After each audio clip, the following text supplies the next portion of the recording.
Assalamualaikum warahmatullahi wabarakatuh. Perkenalkan, nama saya Titik Sewati dari jurusan PGNI C. Saya di sini membuat video pengajaran tentang membaca dan menulis puisi. Halo adik-adik, bagaimana kabar kalian hari ini? Perkenalkan, saya Titik Sewati. Adik-adik bisa panggil saya dengan Kak Tia.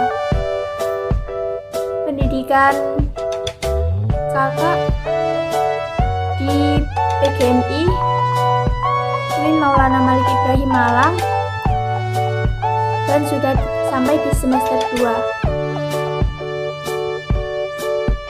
Baik, kakak akan menjelaskan tentang puisi. Yang pertama yaitu apa itu pengertian puisi. Pengertian puisi merupakan salah satu karya sastra yang terikat oleh rima, irama, dan penyusunan bait dan lirik. Sedangkan pengertian rima sendiri adalah pengulangan bunyi dalam puisi yang membentuk musikalitas atau orkestrasi. Penggunaan rima pada penulisan puisi berfungsi untuk memperindah bunyi.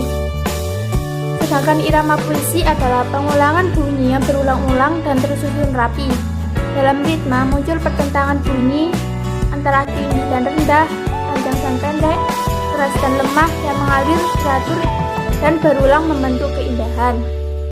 Selanjutnya, yang kedua kakak akan menjelaskan tentang bagaimana cara menulis puisi yang baik dan benar. Langkah yang pertama dalam menulis puisi adalah menentukan tema dan judul. Jadi adik-adik memilih salah satu tema agar puisi kalian lebih menarik. Setelah menentukan tema, selanjutnya adalah menentukan judul puisi. Judul puisi bisa berdasarkan pada tema yang sudah dipilih sebelumnya. Langkah yang kedua adalah menentukan kata kunci. Adik-adik harus menentukan kata kunci yang sesuai dengan tema yang sudah dipilih. Jika sudah menentukan kata kunci tersebut, kalian dapat mengembangkan kata tersebut dalam sebuah kalimat atau larik puisi. Dan langkah yang ketiga adalah menggunakan gaya bahasa atau majas. Setelah melakukan ketiga langkah tersebut, kamu dapat mengembangkan puisi yang indah. Kembangkan adik-adik mengembangkan puisi menjadi satu kesatuan yang utuh dan bermakna. Menulis puisi harus padat, ringkas, dan indah. Begitupun jika sebaliknya, memilih kata sesuai dengan unsur keindahan dan makna yang padat. Ada beberapa hal yang berkaitan dengan kata dan larik dalam puisi, yaitu yang pertama, makna kata dapat menimbulkan banyak penafsiran. Yang kedua yaitu mengandung imajinasi mendalam dan bermakna tentang hal yang dibicarakan. Dan yang ketiga yaitu kata merupakan satuan rangkaian bunyi yang ritmis atau indah dan merdu. Setelah mempelajari cara menulis puisi, selanjutnya adalah mempelajari cara membaca puisi dengan baik dan benar. Ada beberapa langkah dalam membaca puisi. Langkah yang pertama adalah memahami makna dan suasana yang terkandung dalam puisi. Seperti yang kita ketahui, puisi biasanya tidak mengungkapkan sesuatu dengan gamblang atau memiliki alur cerita yang jelas seperti prosa. Puisi juga sering menggunakan kata-kata puitis, maka dari itu diperlukan memahami dulu makna puisi yang akan dibacakannya. Jika adik-adik membacakannya tanpa tahu maknanya, adik-adik akan sulit menyalurkan perasaan yang terkandung dalam puisi tersebut dengan tepat.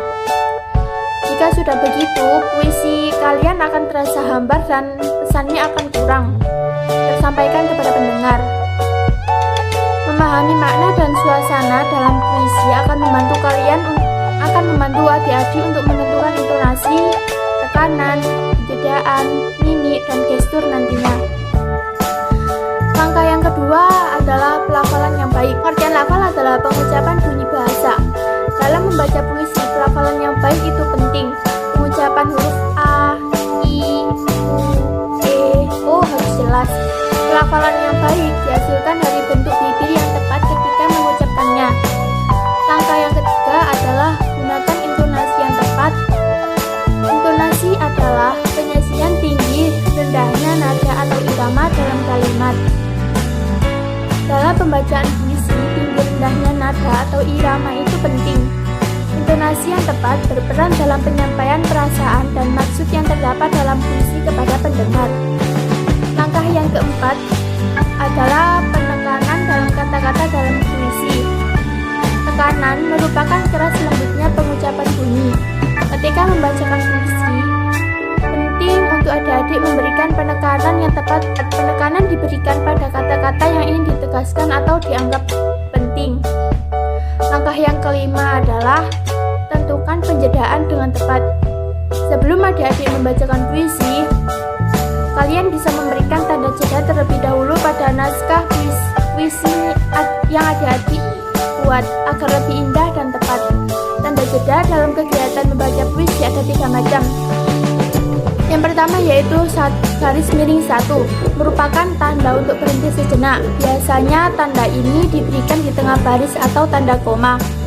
Yang kedua yaitu garis miring 2, merupakan tanda untuk berhenti agak lama. Biasanya tanda ini diberikan ketika ada tanda koma di akhir baris atau ganti baris. Yang ketiga yaitu garis miring 3, merupakan tanda untuk berhenti lama sekali. Biasanya tanda ini diberikan di akhir baris terakhir atau akhir dari puisi.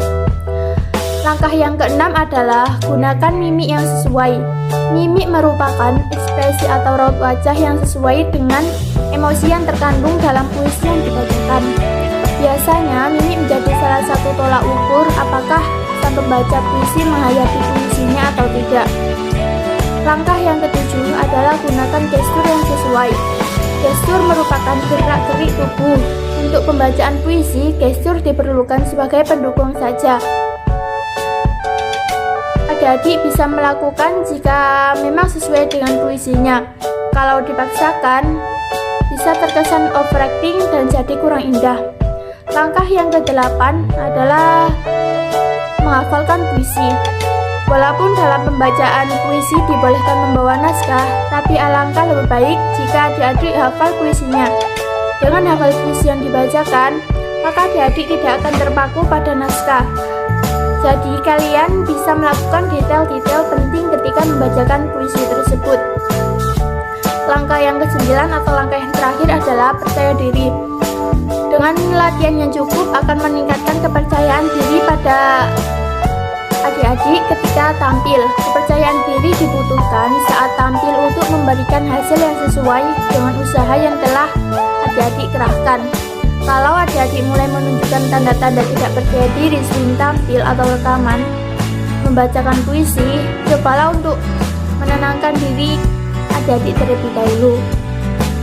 Baik, dari penjelasan materi yang sebelumnya, ini kakak akan menjelaskan tentang cara membaca dengan metode SAS.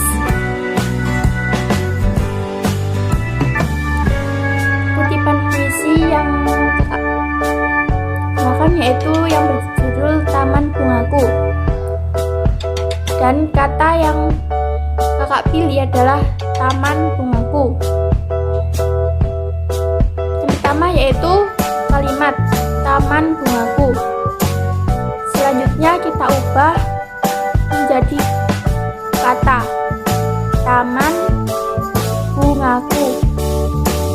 Selanjutnya kita ubah menjadi suku kata Ta-man Bu-nga-ku. Selanjutnya kita ubah menjadi huruf T A M A N B U N G A K U. Dan selanjutnya lagi kita akan kembali mengubah menjadi suku kata, yaitu ta, man, mu, nga, ku. Selanjutnya kita akan mengubah menjadi kata Taman Bungaku. Yang terakhir akan menjadi sebuah kalimat, yaitu Taman Bungaku. Guruku, please. Mataku terpesosok ke depan ketika kamu masuki kelas. Kamu seorang guru yang lucu, kamu seorang guru yang keren. Kamu pintar, imut dan ramah. Kamu menolong kami semua dan jika aku harus menilaimu, bagiku kamu A+. Sebelumnya terima kasih dan mari kita tutup pertemuan kali ini dengan bacaan hamdalah dan doa kafaratul majelis bersama-sama. Semoga kita bisa ketemu di pertemuan daring berikutnya.